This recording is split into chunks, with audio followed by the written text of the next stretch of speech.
अस्सलाम वालेकुम planet fun के दोस्तों और प्रोफेसर साहब, कैसे हैं आप? खैरियत से? वालेकुम अस्सलाम। अल्लाह का शुक्र, मैं ठीक। आप सुनाएं। जी शुक्र है अल्लाह का। अच्छा, आज जो हम इशू लेकर आए हैं ना, वो बच्चे और उनके पेरेंट्स दोनों के लिए जो है सरदर्द है कि जनाब पेपर आ रहे हैं और नहीं पढ़ा मैंने पूरा साल, अब क्या होगा मेरा हाल, ऐसे करके चल रहा है सारा कुछ। तो अब बताएं क्या तजावीज़ हो सकती है, किस तरह बच्चे फ़ौरन याद कर लें सारा कुछ? अच्छा, फौरन याद करने का तो अब कुछ टाइम, अगर आप मैट्रिक की बात कर रहे हैं तो चूंकि उनके तो पेपर स्टार्ट हो चुके हैं, तो फौरन याद करने का तो कोई ऐसा फॉर्मूला जो है वो दुनिया में ही नहीं है कि बच्चे जो है वो रोबोट बन जाए और फौरन से, जिन्होंने पूरा साल ही नहीं पढ़ा, वो फौरन से याद कर लें। इस वक्त तो फिर वो आपको पता है कभी इधर से गैस और उधर से गैस, यही चल रहा होता है। लेकिन जब आपके पास एक प्रॉपर टाइम होता है, आपका सेशन स्टार्ट होता है, तो जब आप चीजों को साथ साथ लेके चलते हैं तो तब आपको ऐसे फिर फौरन याद करने की जरूरत नहीं पड़ती। तो वो चीजें हम कुछ ऐसे शेयर कर देते हैं जो हमारे पास स्टैट्स होते हैं, डेटा जो शो कर रहा होता है कि बच्चे अगर इन पॉइंट्स को फॉलो करें तो वो चीजों को अच्छी तरह से मेमोराइज कर सकते हैं। सही है। तो अगर हम इसकी डिस्कशन स्टार्ट करें पॉइंट वाइज, तो जो सबसे पहला पॉइंट है किसी भी चीज को मेमोराइज करने के लिए, वो है उसकी अंडरस्टैंडिंग।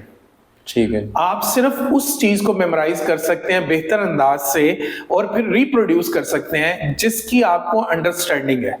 जो चीज आपने अंडरस्टैंड कर ली है, जिसको आपने समझ लिया है, उसको आप आसानी से मेमोराइज कर सकते हैं। क्यों? क्योंकि आपको उसका कॉन्सेप्ट सारा पता चल गया।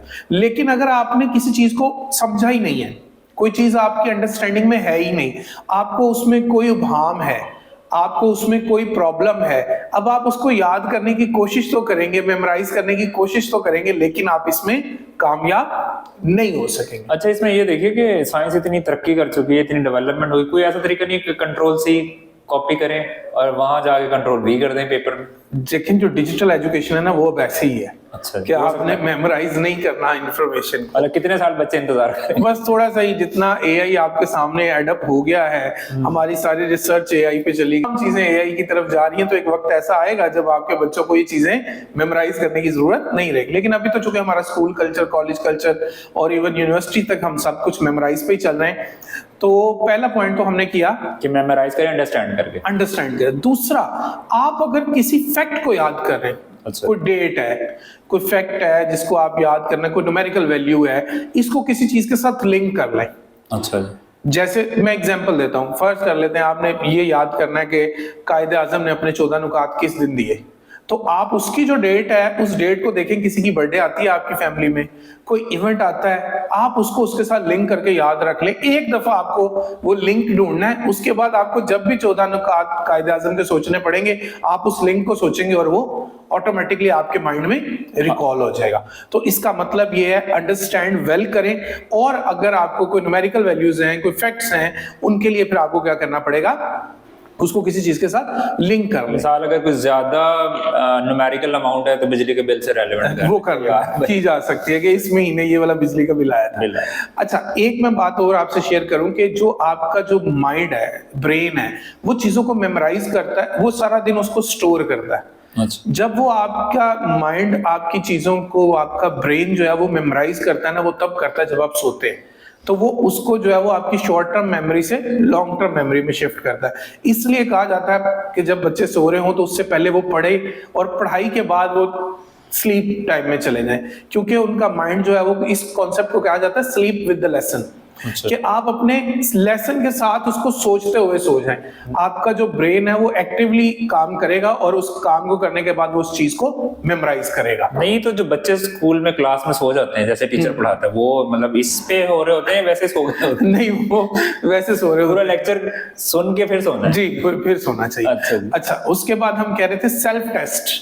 एक चीज है जिसको आपने अंडरस्टैंड कर लिया, मेमोराइज कर लिया, उसके बाद आपने फर्ज कर लेते हैं उसको अपने ब्रेन में भी शिफ्ट कर लिया। अब आपने सेल्फ टेस्ट करना है, सेल्फ क्वेश्चंस करने हैं।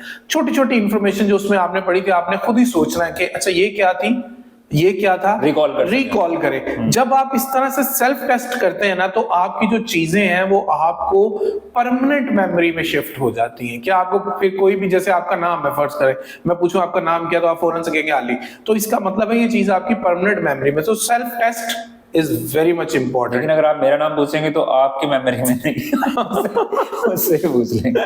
सही हो गया। अच्छा, और अगर आप ये देखें, ये जो सारे रूल्स है ना, ये किसी भी इंफॉर्मेशन के लिए, लेकिन जब आपने स्टूडेंट्स के हवाले से बात करनी होती है स्पेसिफिकली, तो स्टूडेंट्स को अपनी सारी नॉलेज, एजुकेशन, वो एक प्रॉपर फॉर्म में एग्जाम में प्रेजेंट करना होता है, राइट करके, यानी उनको रिप्रोड्यूस करना होता है। तो उस रिप्रोडक्शन के लिए उनको क्या करना पड़ता है कि जो भी उन्होंने मेमोराइज किया है वो उसको एक दफा लिख कर जरूर देख लें, उसको राइट करें।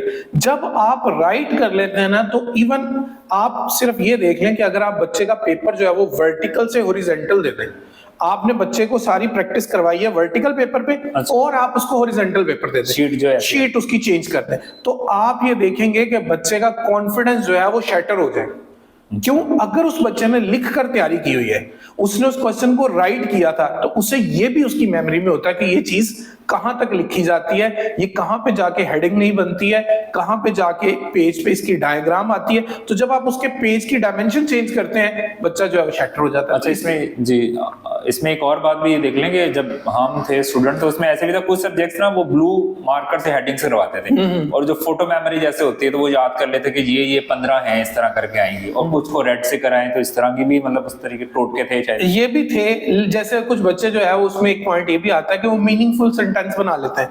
जब आप छोटे होते हैं तो आपको छोटे छोटे वर्ड्स याद करने पड़ते हैं ना, तो आपको फर्स्ट करें कलर्स नेम याद करने पड़ते थे, तो आपने सेंटेंस बनाए होते थे जो पहले वर्ड के साथ स्टार्ट होते हैं। इसी तरह मैथ जो है उसको सॉल्व करने के लिए पहले आपने मल्टीप्लाई करना, फिर डिवाइड, देन इस तरह से आपने उसके लिए भी सेंटेंस बनाया होता था। तो ये जो आप ग्रुप्स बना लेते थे ना वर्ड्स के, ये भी आपको आसानी देते हैं बच्चों को कि जब उन्होंने मेमोराइज कर लेते हैं इन ग्रुप्स को, तो फिर उस मेमोराइज ग्रुप्स को करने के बाद वो एक प्रॉपर इंफॉर्मेशन तक पहुंच जाते हैं। जैसे छोटा सा क्लू नहीं देते हम किसी को किसी चीज का, तो जब छोटा सा क्लू हम दे देते हैं तो आगे वो खुद ही राइट। हमारे तो बहुत सारे बच्चे आपने ऐसे भी देखे होंगे जो किसी से पूछ रहे होते हैं, जब हेल्प ले रहे होते हैं तो वो पता क्या कह रहे हैं, मुझे बस स्टार्ट बता दो, बाकी तो आपको पता है सारे खलीलुर रहमान कमर जैसे क्रिएटिव लोग हैं, वो खुद ही कर लेते हैं। अच्छा, इसमें ये देखिए, कुछ ऐसे थे, कुछ बच्चों की सब्जेक्ट से दोस्ती होती है, बड़ी जल्दी याद कर लेते हैं, कुछ जरा उन्हें डिफिकल्ट लगते हैं, किसी को मैथ्स में ऐसा केमिस्ट्री से। तो ये जो फॉर्मूला ये हर सब्जेक्ट के साथ ऐसा रहेगा, मतलब कुछ सब्जेक्ट अच्छे हैं तो फौरन इससे थ्रू हो जाए, और कुछ मुश्किल हैं या उसमें चेंज लानी पड़ेगी उन्हें? अच्छा देखें, कुछ ये आपने भी सुना होगा, ये मैंने भी सुना होगा कि कुछ बच्चे जो है वो इतने इंटेलिजेंट माशाल्लाह होते हैं कि उनको एक चीज फौरन से याद हो जाती है, और कुछ बच्चे जो है वो इतने स्लो लर्नर होते हैं कि उनके ऊपर बहुत ज्यादा एफर्ट की जाती है। वो जो इंटेलिजेंट बच्चे जिनको हम कह रहे होते हैं ना, उन्होंने इन पॉइंट्स के ऊपर फोकस किया होता है, और जिनको हम स्लो लर्नर्स कह रहे होते हैं उन्होंने इन पॉइंट्स के ऊपर फोकस नहीं किया होता।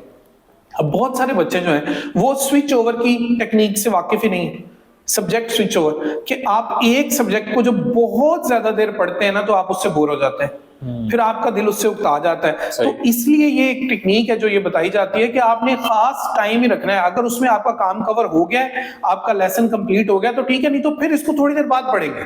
तो जब आप स्विच ओवर करते हैं तो आपका इंटरेस्ट भी डेवलप रहता है, आप ज्यादा देर एफर्ट भी कर लेते हैं, और आपको चीजें भी अच्छे तरीके से अंडरस्टैंड हो जाती है। लेकिन अगर आप फर्ज करें आपको एक क्वेश्चन नहीं आ रहा और आप उसी पे फंसे रहेंगे, आप उसी के ऊपर एफर्ट करते रहेंगे, तो आपने अपनी बाकी सारी एफर्ट जो दूसरे सब्जेक्ट पे लगानी थी वो भी यहाँ पे वेस्ट कर दी। तो इसका मतलब क्या है कि आपको ये स्विच ओवर टेक्निक भी। देन एक और बहुत अहम पॉइंट, आपने टॉक टू योरसेल्फ करना अबाउट योर सब्जेक्ट। अच्छा। अपने, अब जैसे आप रास्ते में जा रहे हैं, जैसे अभी हमने थोड़ी देर पहले अपना सेल्फ टेस्ट बात की, इसी तरह कभी भी अपने आप को अपने उस टॉपिक से बाहर ना समझे। किसी भी वक्त आपको याद है ना कि मैंने आज ये पढ़ा है या मुझे आज ये पढ़ा, तो उसकी इंफॉर्मेशन को अपने आप के साथ बात कर ले कि मैं ये इसमें ये पढ़ के आया हूँ, ये पढ़ के। आपने देखा होगा बाज़ दफा कुछ बच्चे जो है वो पढ़ते पढ़ते ऐसे सोचते हैं हाँ यस, तो वो क्या कर रहे होते हैं बेसिकली, फोल्डर तलाश कर रहे होते हैं जो उनके माइंड में किसी जगह। अच्छा, इसमें ये कि अभी हमने पहला क्वार्टर पढ़ा और फिर एक और क्वार्टर आया, फिर आया, और पेपर होने साल बाद, तो पहला क्वार्टर जो मतलब 10 महीने पहले उसको भी याद रख के साथ साथ चला रहे होंगे। अच्छा, जब चीजें आपकी परमानेंट मेमोरी में शिफ्ट हो जाती है ना, उसके बाद जब आप इस इंफॉर्मेशन को रिकॉल करते हैं या दोबारा पढ़ने की कोशिश करते हैं, तो वो उतना टाइम नहीं लेती जितना उन्होंने फर्स्ट टाइम में लिया होता है। तो इसलिए फिर बच्चों को जब वो साथ साथ ये सारा मेमोराइज कर रहे होते हैं, तो जब वो लास्ट पे पहुंच जाते हैं तो उनको फिर जिस काम को उन्होंने घंटा लगाया होता है वो शायद 5 to 10 मिनट्स में हो जाता है। तो ये वो पॉइंट्स है। अच्छा, एक इसमें पॉइंट बड़ा जरूरी मैं आपसे शेयर करना चाहता हूँ, बच्चों को एक्सरसाइज लाजमी करवाएं।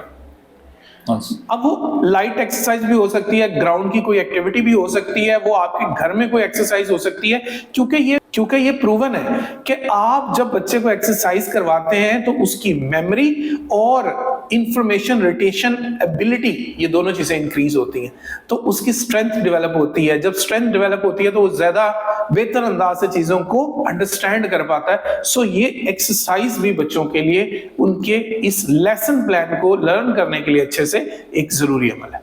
मेरा ख्याल है इतने पॉइंट्स पे बच्चा अगर काम कर लेगा तो इंशाल्लाह वो एक अच्छे तरीके से अपने लेसन को मेमोराइज करने के लिए तैयार हो बेस्ट जाएगा। ऑफ लक जी बच्चों के लिए फिर जो पेपर देने जा रहे हैं। जी, best of luck to everyone. Matric के अभी स्टार्ट हुए हैं, फिर उसके बाद 9th है, फिर देन सेकंड ईयर और फिर फर्स्ट ईयर और देन ऑल दैट एग्जाम। हमारी तरफ से बच्चों best wishes to all of you. अपना ख्याल रखिएगा और प्लैनेट फन के साथ रहिएगा।